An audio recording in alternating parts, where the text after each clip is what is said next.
اعوذ باللہ من الشیطان الرجیم بسم اللہ الرحمن الرحیم الحمد للہ رب العالمین الصلاة والسلام والتحیۃ والاکرام على النبي المؤيد والرسول المسدد المصطفى الأمجد المحمود الأحمد سيدنا ونبينا وشفيع ذنوبنا وطبيب نفوسنا أبي القاسم محمد وعلى آله الطيبين الطاهرين المعصومين المنتجبين الهداة المهديين سيما بقية الله في العالمين روحي وأرواح العالمين في مقدمه الفداء أما بعد فقد قال الله سبحانه وتعالى في محكم الكتاب المبين بسم الله الرحمن الرحيم عبس وتولى أن جاءه الأعمى وما يدريك لعله يزكى أو يذكر فتنفعه الذكرى أما من استغنى فأنت له تصدى وما عليك ألا يزكى وأما من جاءك يسعى وهو يخشى فأنت عنه تلهى كلا إنها تذكرة فمن شاء ذكر في صحف مكرمة مرفوعة مطهرة في صحف مكرمة مرفوعة مطهرة بأيدي السفرة كرام بررة قتل الإنسان ما أكفر من أي شيء خلق من نطفة خلقه فقدر ثم السبيل يسر ثم أماته فأقبر ثم إذا شاء أنشر كلا لما يقض ما أمر فلينظر الإنسان إلى طعامه أنا سببنا الماء صبا ثم شققنا الأرض شقا فأنبتنا فيها حبا وعنبا وقضبا وزيتونا ونخلا وحدائق غلبا وفاكهة وأبا متاعا لكم ولأنعامكم فإذا جاءت الصاخة يوم يفر المرء من أخيه وأمه وأبيه وصاحبته وبنيه لكل امرئ منهم يومئذ شأن يغنيه وجوه يومئذ مسفرة ضاحكة مستبشرة ووجوه يومئذ عليها غبرة ترهقها قترة أولئك هم الكفرة الفجرة صدق الله العلي العظيم. نور قرآن کے پروگرام میں اپنے تمام ناظرین اور سامعین کی خدمت میں ہدیہ سلام پیش کرتا ہوں اور آج ہماری گفتگو ہوگی سورہ عبس کے سلسلے میں، اور اس کے جو بیک گراؤنڈ ہے، پس منظر ہے، شان نزول ہے ان آیات سے متعلق، اور اس کے جو مضامین ہیں، اس سورہ کے جو خواص ہیں، اس سورہ کی جو اہمیت ہے، افضلیت ہے، شان ہے، جو جمالیات پہلو ہیں، اس پہ انشاءاللہ العزیز اس مختصر سے ٹائم میں ایک خاکے کی صورت میں ہم آپ کی خدمت میں پیش کریں گے۔ اور یہاں تک کہ آپ کو علم ہے کہ یہ سورہ مبارکہ جس کی ابتدا چونکہ عبس و تولی سے ہے، اس وجہ سے جو سورہ ہے اس کو سورہ عبس بھی کہتے ہیں۔ اور اس کے اگر آپ میننگ میں چلے جائیں گے، اس کے جو احوال میں جائیں گے، اس کی موضوعات میں جائیں گے، تو دیکھیں یہ ہے مختصر سورہ ہے، بہت مختصر سورہ ہے، اور اس کے جو اہم مسائل ہیں، وہ بڑے بڑے اہم ایشوز جو ہیں جس پہ اس سورہ میں جو ہے وہ نقاب کشائی کی گئی ہے، اور اس کے 5 اہم مضمون ہیں، مضامین ہیں، ٹاپکس ہیں کہ جس پر گفتگو ہے۔ سب سے پہلے اگر آپ دیکھنا چاہتے ہیں کہ یہاں پہ جو اس سورہ کی جو ابتدا ہو رہی ہے، اور اس کی آپ اگر دیکھنا چاہتے ہیں کہ بسم اللہ الرحمن الرحیم، عبس و تولی ان جاءہ الاعمی، یعنی اس شخص نے تیوریاں اپنی بدل لی ہیں، اس نے منہ ساد لیا ہے، اس نے دوسری طرف اپنا منہ پھیر لیا ہے، تولا اور پیٹھ پھیر لی ہے اس نے۔ یعنی کیا ہے کہ جب ان کے پاس ایک نابینا آ گیا، یعنی اس شخص نے پیٹھ پھیر لی، منہ چڑھا لیا جب ایک نابینا آیا۔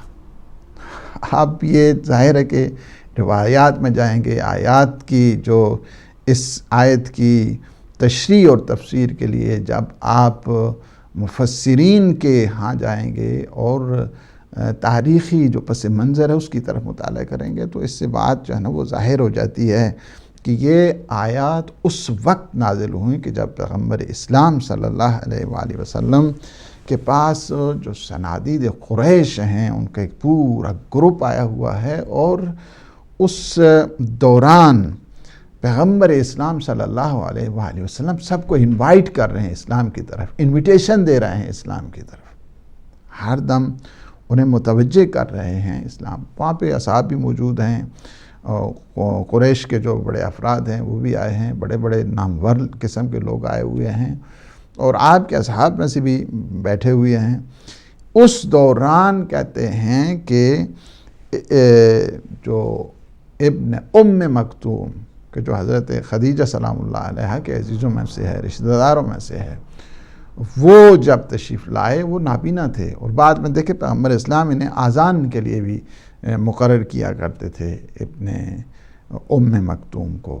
بعد جب انہوں نے اسلام لایا اور اسلام لانے کے بعد ان کی بہت شان ہے، صحابی رسول ہیں، اور جب یہ آئے وارد ہوئے اس مجلس میں، اس محفل میں، جب کہ رسول خدا تعلیم دے رہے تھے اور اسلام کی جو ٹیچنگز ہیں اس کی طرف متوجہ تھے، اور لوگ سوال کر رہے تھے، سوالوں کے جواب پیغمبر اسلام دے رہے تھے، ایسے میں جب یہ داخل ہوئی، گفتگو جاری تھی، تو چونکہ یہ نابینا تھے، تھوڑے سے اس کیا کہتے ہیں کہ اس یعنی رہنے سہنے کے اعتبار کے ساتھ وہ تو نہیں تھا وہ سلسلہ، ان میں سے بنو امیہ کا ایک شخص کہ جب ان کے ساتھ یہ ابن ام مکتوم بیٹھے تو اس نے تھوڑی سی پہلو تہی کی، تھوڑے سے اپنے آپ کو جو لباس ہے اس کو سمیٹا، تھوڑی سی جو کیا کیا پیٹھ پھیری، منہ جو ہے نا چڑھا دیا، چونکہ بعض کو یہ گوارا ہی نہیں تھا کہ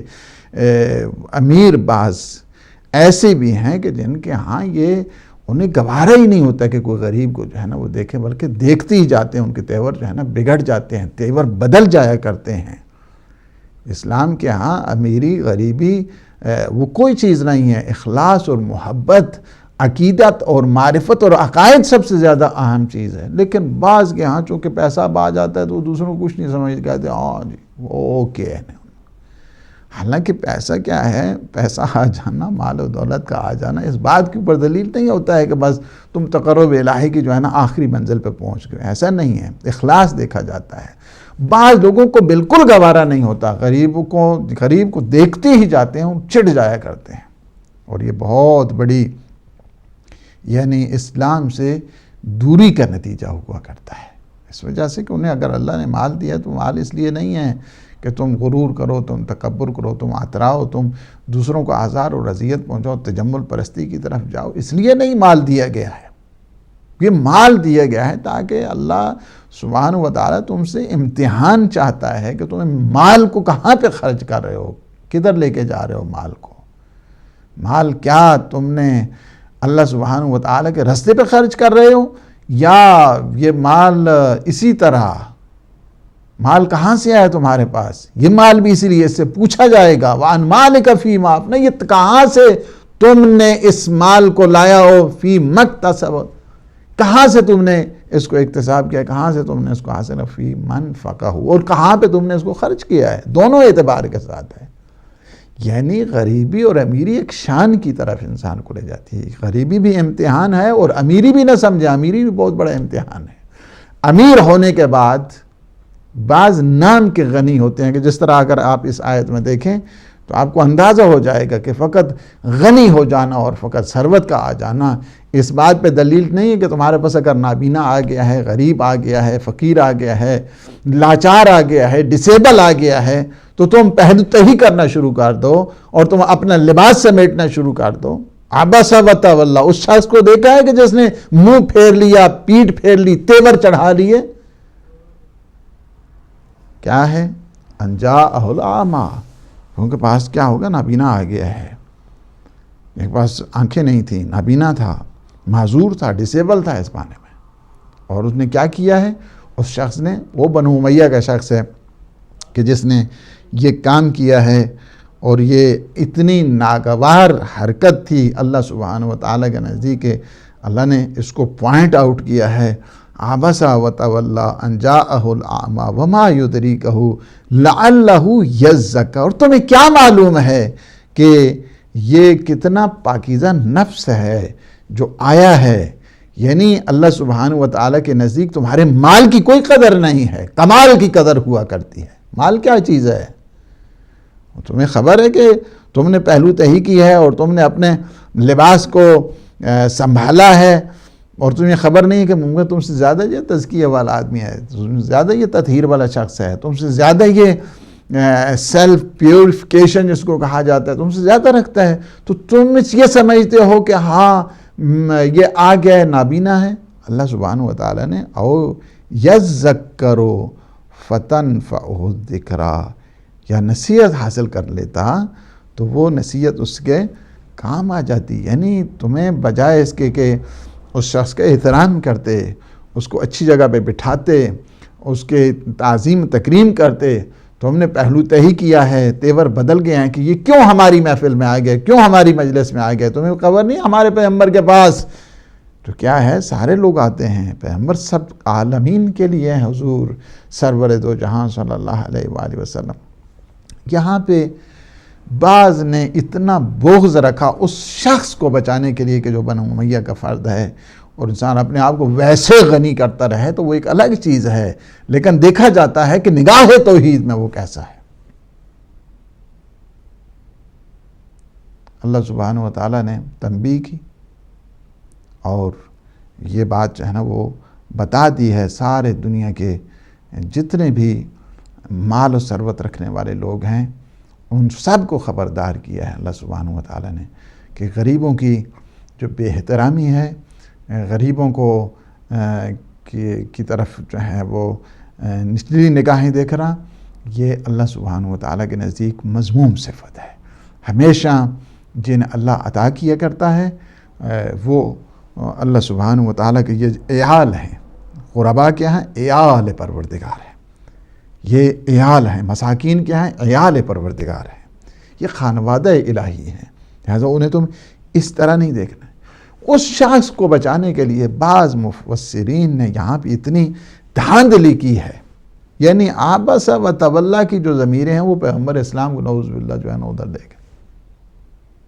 یعنی آپ دیکھیں کہ بغض کی بھی کوئی حد ہوتی ہے. بندہ خانہ خدا سے مراد پیغمبر اسلام کی نعوذ باللہ کوئی نہیں ہے. یہاں سے عبس و تولا سے مراد وہ شخص ہے جو پیغمبر اسلام کہ جن کے اخلاق حسنہ کا یہ عالم ہے کہ جو سند یہ جو ڈاکومنٹیشن ہے یہ خداوند متعال کی طرف سے ہیں کہ آپ کیا ہیں خلق عظیم کے اعلیٰ درجے کی اوپر فائز ہیں. اور یہ سند آپ دیکھیں پیغمبر اسلام کے آپ کو بے شمار جو ہے نا وہ اسماء گرامی نظر آتے ہیں، لیکن خلق عظیم کے جو ایٹریبیوٹ ہے، خلق عظیم کی جو صفت ہے، یہ آپ انکا لعلی خلق عظیم، خلق عظیم. وہاں پہ یہ تصور کیسے کیا جا سکتا ہے پیٹھ پھیر لیا ہے، ناک چڑھا لیا ہے، منہ بنا لیا، یہ کیا، یہ کیوں ہماری جو ہے محفل میں آ گئے، کیوں ہماری مجلس میں آ گئے، جبکہ دوسرے لوگ وہاں پہ اسلام قبول کر رہے تھے، بڑے بڑے صنادید قریش تھے اور آئے ہوئے تھے اور وہاں پہ اسلام کی جو ٹیچنگز ہیں، اسلام کی تعلیمات کو حاصل کرنے کے لیے آئے ہوئے تھے. پیغمبر اسلام وہاں سے مراد نہیں ہے. لیکن کیا کیا کہ جو بنو امیہ کی ایجنسیز سے دھول کر جو باتیں ہیں وہ روایات نکل کے آتی ہیں، ظاہر ہے اس سے مراد یہی لیا جا سکتا ہے. چونکہ ایک شخص اس کو بچانے کے لیے انہوں نے اتنا بڑا حربہ اور اتنی بڑی تہمت جو ہے پیغمبر اسلام صلی اللہ علیہ وآلہ وسلم پہ لگا دی. عبس و تولا سے مراد پیغمبر اسلام نعوذ باللہ نہیں بلکہ وہ بنو امیہ کے ایک شخص ہے. مال دولت غنی بن جانا یہ اور چیز ہوا کرتا ہے، لیکن اصول زندگی اور وہ ترتیب زندگی کے جو اسلام اور تہذیب اور ثقافت اسلامی جو ہے نا وہ کچھ اور چیز ہوا کرتی. لہٰذا اس کے لیے آپ کی خدمت میں بعض کو یہ کنفیوژن ہوتی ہے کہ ہاں جی عبس و تولا، اس نے جو ہے وہ منہ جو ہے وہ اس کے جو ہے نا وہ تیور جو ہے نا وہ چڑھا لیے، و تولا، اور اس نے پیٹھ پھیر لی. یہ کون ہے؟ ابھی آج آپ کو پتہ چلا ہے، آج دیکھیں اس سلسلے میں کہ اس سے مراد جو ہے نا وہ بنو امیہ کے ایک شخص ہے. بنو امیہ کا اپنے آپ کو بڑا غنی اور ثروت اور پتہ نہیں کیا سے کیا، اور جب دیکھا تو نابینا آ گیا اور ترتیب جو ہے نا ترتیب زندگی بدل گئی، اپنے آپ کو سمیٹنا شروع کر دیا اور تیور بدل گئے، اس کے پیٹھ پھیرنا شروع کر دی. اس وجہ سے اللہ سبحانہ وتعالیٰ کو یہ جو حرکت ہے یہ ناگوار گزری، یہ جو سلیقہ ہے ناگوار گزرا. اللہ سبحانہ وتعالیٰ نے تنبیہ کر دی، فرمایا کہ ایسا نہیں ہے، تم نے کیوں منہ پھیرا ہے، تمہارے تیور کیوں بدل گئے ہیں؟ نابینا آ گیا اس لیے، یہ ڈسیبل آ گیا اس لیے، تمہیں نہیں پتہ کہ یہ تم سے زیادہ تزکیہ نفس رکھنے والا شخص ہے. اب یہ دیکھیں نا، اگر آیات کا لب و لہجے کو تو وما یدریک، آپ کو خبر نہیں ہے، لعلہ یزکا، تمہیں کیا معلوم کہ وہ شخص ایک بہت بڑا پاکیزہ نفس ہے. تو یہ ہے کہ اس سے مراد وہ بنو امیہ کا ایک شخص ہے کہ جس کی طرف یہ آیات ٹارگٹ کر رہی ہیں، متوجہ کر رہی ہیں اور پیغام بھی ساتھ ساتھ دے رہی ہیں. میسج پوری انسانیت کے لیے جا رہا ہے. قرآنک جو میسج ہیں یہ اٹرنل ہوا کرتے ہیں، کسی خاص دور کے لیے نہیں ہے کہ پہلی ہجری، دوسری ہجری، 10 ہجری اس کے لیے ہیں، بلکہ آج بھی 1435 جو ہجری ہے آج کے لیے بھی قرآن کیا ہے، اٹرنل ہے، آج کے لیے بھی آفاقی ہے، آج کے لیے بھی پیغام ہے. سارے کے سارے جتنی بنی نوع بشریت ہے، ہیومینٹی ہے، سب کے لیے قرآن میسج ہے. لہٰذا یہاں سے یہ بھی سارے کے سارے جتنے بھی مالدار لوگ ہیں، غنی لوگ ہیں اور ثروت مند ہیں، انہیں اس بات کی طرف متوجہ ہونا چاہیے کہ کسی غریب کو دیکھ کر تمہارے ماتھے پہ شکن نہیں آنے چاہیے، کسی غریب کو دیکھ کر تمہارا تیور نہیں بدلنا چاہیے، کسی غریب کو دیکھ کر تمہارا انداز نہیں بدل جانا چاہیے، کسی غریب کو دیکھ کر تم اس کی لیے جو ہے نا وہ پیٹھ پھیر لو، نظر انداز کر لو. یہ تمہارا سلیقہ نہیں ہونا چاہیے. اس لیے کہ یہ تنبیہ ہے پیغمبر اسلام کے اس صحابی کے لیے کہ جو اس نے اپنے آپ کو اس انداز کے ساتھ کہ غریب آتا گیا تو حالت ان کی بدل گئی. اسی طرح یہ ایک عتاب کی صورت ہے. یہ عتاب کی صورت میں اللہ سبحانہ جھڑک کی صورت جس طرح کہتے ہیں، جھڑک کی صورت ہے.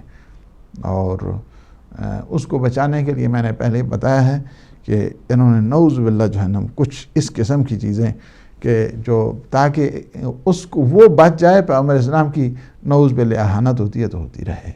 اس سے مراد کیا ہے کہ وہ بنو امیہ کا وہ ایک شخص ہے کہ جس کے لیے یہ آیات جو ہیں وہ نازل ہوئی ہیں۔ یہاں پہ اس عتاب کے ساتھ یعنی وہ شخص کہ جو حق کا متلاشی ہے، حق کی تلاش کرنے والا ہے، اس کے ساتھ جب مناسب رویہ اختیار نہیں کیا گیا کہ جو اخلاقی اسلامی اخلاق کے مطابق نہیں ہے، تو اللہ سبحانہ وتعالی نے یہاں پہ تنبیہ کر دی۔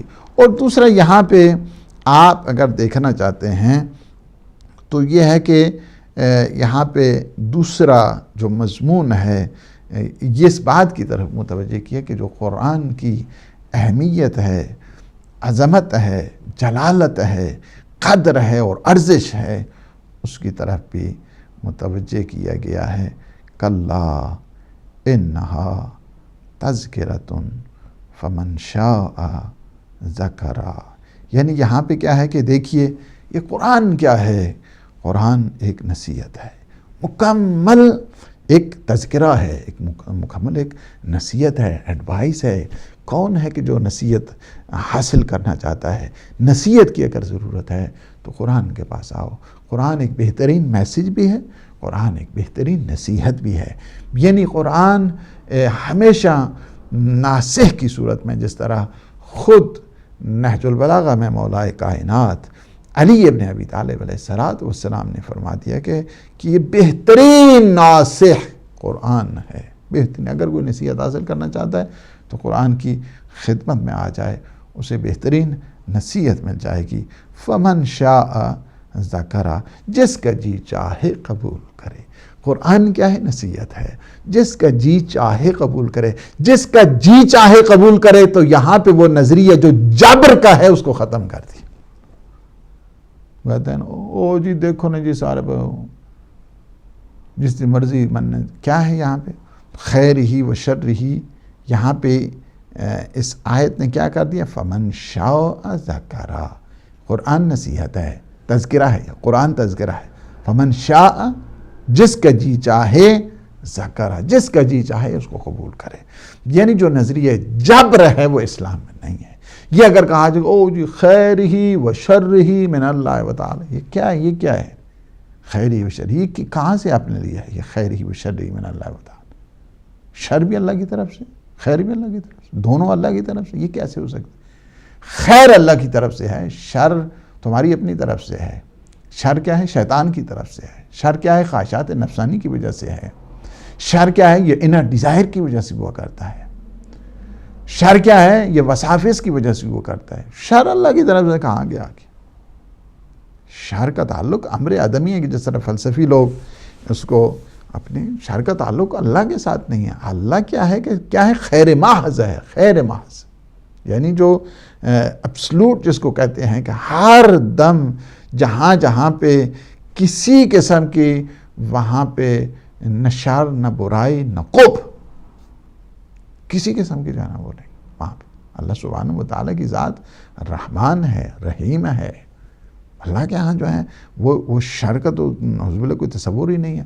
اگر خیر ہی و شر ہی، خیر ہی و شر ہی من اللہ تعالی، اگر خیر بھی اللہ کی طرف سے، شر بھی اللہ کی طرف سے ہے، تو پھر یہ عذاب کی کیا باتیں ہو رہی ہیں؟ یہ پھر جہنم کا کیا مسئلہ ہے؟ پھر اگر کوئی غلطی کرے تو اسے اتنی سزا دی جائے، اتنی سزا دی جائے، اتنی تعزیر لگائی جائے، حد مقرر کر دی، حدود ہیں، دیات ہیں، ساری کس کے لیے ہیں؟ پینل لاز جو وہ سارے کرمنل جتنے بھی سارے جو ایفیکٹس ہیں، سارے جو سلسلے، یہ کس لیے ہیں؟ خارق ہے، خیر ہی و شر ہی من اللہ تعالی، خیر بھی اس نے کہا لیا اللہ کی طرف سے، شر بھی اللہ کی طرف سے، تو سزا کس کو دینی ہے؟ ایسا نہیں ہے۔ سوچنے کی ضرورت ہے، فکر کرنے کی ضرورت ہے۔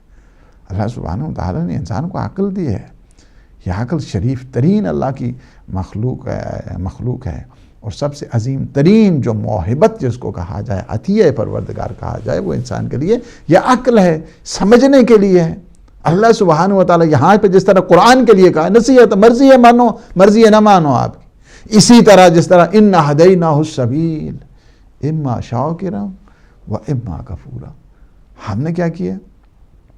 رستہ آپ کو دکھا دیا ہے، رستہ ہم نے دکھا دیا. اِنَّا هَدَيْنَاهُ السَّبِيلَ، کیا کرنا ہے؟ اِمَّا شَاكِرًا وَإِمَّا كَفُورًا. ہدایت کا ہم نے تمہیں رستہ دکھایا. کیا ہے؟ خواہ تم شکران نعمت کرو، خواہ جو ہے نا تم کفران کرو، جس طرح مرضی ہے، تمہاری اپنی مرضی کے چوائس اللہ سبحانہ و تعالیٰ نے تمہارے سامنے رکھ دی ہے. اللہ نے تمہیں ارادہ دیا ہے، اللہ نے تمہیں اختیار دیا ہے، خیر ہی و شر ہی من اللہ تعالیٰ. یہ لوگوں کی بنائی ہوئی چیزیں ہیں، نہ حدیث ہے، نہ قرآن ہے، اور نہ ہی اہل بیت کا فرمان ہے کہ اللہ کو جو ہے نا اس شر کی طرف جو ہے وہ لے کر چلا جائے. تو لہٰذا یہ ہے کہ اس آیت جو آیہ مجیدہ ہے، کلا انہا تذکرہ فمن شاء ذکرہ، اور کیا ہے؟ فی صحف مکرمہ مرفوعۃ مطہرہ بایدی سفرہ کرام بررہ. یعنی کیا ہے کہ یہاں تک آپ دیکھتے ہیں کہ جو عظمت قرآن ہے اور قرآن کی جو اہمیت ہے، قرآن کی جو افضلیت ہے، اس طرف انسان کو متوجہ کیا ہے کہ یہ جو ہے باعزت جو صحیفے ہیں، یہ باعزت صحیفوں میں ہے. یعنی قرآن بہت بڑے باعظمت اور باعزت صحیفوں میں ہے، جو بلند و بالا اور بہت پاکیزہ ہے. قرآن معصوم ہے نا، قرآن معصوم ہے. یعنی قرآن معصوم، اور صاحبان قرآن جن پر یہ قرآن اترا ہے وہ قرآن بھی کیا ہے؟ وہ بھی معصوم ہے. صاحب قرآن بھی معصوم ہے. یہ کیا ہے کہ ہر قسم کی اشتباہ سے، ہر قسم کی ایرر سے، ہر قسم کی مسٹیک سے یہ قرآن پاک ہے. تو یہ قرآن پاک ہے، کلام خدا ہے، اور جس پر یہ قرآن نازل ہوا ہے، نزلہ علی کیا ہے؟ علی قلب، یعنی قرآن کو سینہ پیغمبر پہ، قلب مطہر پیغمبر اسلام پہ نازل کیا گیا ہے. تو یہ قرآن جس طرح معصوم ہے، قلب مطہر پیغمبر اسلام، خود پیغمبر اسلام کا ہر فعل اور پیغمبر اسلام کا ہر عمل وہ بھی شان عصمت رکھا کرتا ہے.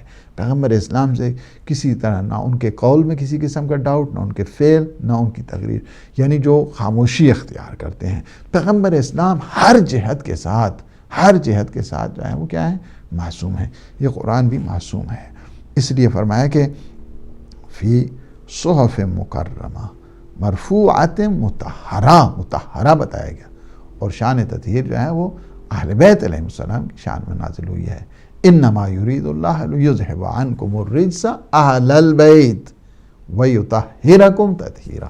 اللہم صلی علی محمد وآل محمد. اور یہ کیا ہے؟ مرفوعۃ مطہرہ بایدی سفرہ، بایدی سفرہ. یہ قرآن کیا ہے؟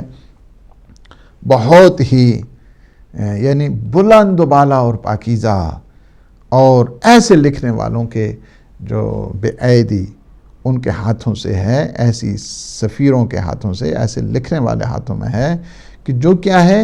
کرام بررہ، کہ جو محترم اور بررہ، جو بہت ہی محترم اور نیک کردار ہیں، ان کے ہاتھوں سے یہ قرآن، ایسے لکھنے والوں کے ہاتھوں میں ہے یہ قرآن کہ جو کرام بررہ، جو بہت ہی محترم ہیں، بہت ہی باکردار ہیں، نیک سیرت ہیں ان کے. یہاں تک انسان کو قرآن کی اہمیت اور افضلیت کے سلسلے میں بتایا. تیسرا یہاں پہ جو مضمون ہے اس آیہ شریفہ میں، یعنی پہلا کیا ہے؟ وہ عتاب والا ہے. وہ بنو امیہ کا جو شخص کہ جس نے پہلو تہی کی اور جس نے اپنے لباس کو لپیٹا، جس نے تیور چڑھائے، اس پہ عتاب کے سلسلے میں جھڑک آئی ہے اس کے لیے. دوسرا یہاں پہ اس سورہ میں جو مضامین آپ دیکھ رہے ہیں وہ یہ ہیں کہ قرآن کی اہمیت، قدر اور قرآن کی ارزش، قرآن کی افضلیت کے سلسلے میں. تیسرا یہاں پہ جو ٹاپک ہے اس سورہ مجیدہ میں ہے وہ یہ ہے کہ خود انسان کو بھی متوجہ کیا گیا کہ تم دیکھو کہ تم کیا ہو. اور دوسرا یہ ہے کہ اللہ سبحانہ و تعالیٰ کی جو نعمتیں ہیں، جو کفران نعمت کرنے والے ہیں، ناشکری کرنے والے ہیں ان کو بھی متوجہ کیا گیا ہے کہ نعمتوں کے سلسلے میں تمہیں بے قدری نہیں کرنی چاہیے، ناشکری نہیں کرنی چاہیے۔ اور فرمایا کہ قتل الانسان ما اکفرا، یعنی یہاں بھی یہ ہے کہ انسان اس بات سے مارا گیا ہے، قتل یعنی مارا گیا ہے انسان۔ کس بات سے انسان مارا گیا ہے؟ قتل الانسان ما اکفرا، قتل الانسان ما اکفرا، کہ انسان مارا گیا ہے اس بات سے، کس سے؟ ناشکری کی وجہ سے۔ ناشکری ایک بہت بڑی انسان کے لیے مصیبت بھی ہے اور عذاب بھی ہے کہ اللہ سبحانہ و تعالیٰ پے در پے انسان کو نعمتیں دے اور وہ ناشکری کرتا رہے، تو کیا ہے کہ یہ عذاب کا مقدمہ بنتی، عذاب انسان۔ شکر نعمت نعمتت افزوں کند، فکر یعنی جو شکر نعمت ہے نا، شکر نعمت سے کیا ہے؟ تمہاری نعمتیں زیادہ ہوتی ہیں۔ شکر نعمت نعمتت افزوں کند، کفر نعمت از دست بیرون کند۔ یعنی کیا ہے کہ کفر نعمت، یہ کفر نعمت سے کیا ہے کہ انسان کے ہاتھ سے وہ نعمت چلی جاتی ہے۔ شکر نعمت نعمتت افزوں کند، کفر نعمت از کفت بیرون کند، کفت بیرون کند، یعنی کیا ہے کہ کفر نعمت سے جو ہے نا کیا ہوتا ہے کہ انسان نعمتوں سے محروم ہو جاتا ہے۔ یہاں بھی کہ قتل الانسان ما اکفرہ بأی شیء خلقہ من نطفہ خلقہ فقدرہ، یعنی کیا ہے کہ قتل الانسان ما اکفرہ من ای شیء خلقہ من نطفۃ خلقہ فقدرہ۔ اسے پتہ نہیں ہے کہ تو شکران نعمت نہ کرنے سے انسان اپنے آپ کو کیا کرتا ہے؟ تباہ کر دیتا ہے، برباد کر دیتا ہے۔ اسے کچھ چیز جو ہے نا وہ نہیں ملا کرتی ہے۔ ناشکری سے انسان کسی منزل تک نہیں پہنچتا ہے، حالانکہ اسے یہ سوچنا چاہیے، اپنے متعلق یہ اس بات کی طرف سوچنا چاہیے کہ اسے کس چیز سے پیدا کیا گیا ہے۔ ہاں، اس کی جو اوریجن ہے اس کی طرف متوجہ کیا ہے۔ بہت سارے ہیں کہ انسان اس چیز کو نہیں سوچتے ہیں، کس چیز سے اس کو خلق کیا گیا، اسے خبر ہے اس بات کے لیے کہ کس طرح وہ پیدا کیا گیا ہے، کس طرح اسے پیدا کیا گیا ہے۔ من ای شیء خلق، کس چیز سے اس کی جو ساخت ہے، اوریجن ہے، اس کی بناوٹ ہے، اور اس کی یہ آج یہی چیز ہے کہ مولا کائنات امیر المؤمنین علی ابن ابی طالب علیہ السلام نے انسان کو بیدار کرنے کے لیے یہ فرما دیا ہے کہ انسان تو اپنی ابتدا کو دیکھ اور اپنی انتہا کو دیکھ، کس سے تم خلق ہوئے ہو؟ نجس پانی سے۔ تمہاری خوراک کیا ہے کہ خاتون مبتلا ہو جائے، نماز نہیں پڑھ سکتی، روزہ نہیں رکھ سکتی، طواف نہیں کر سکتی، اور تیری انتہا کیا ہے کہ تجھے کوئی ہاتھ لگائے اس پہ غسل مس میت واجب ہو جاتا۔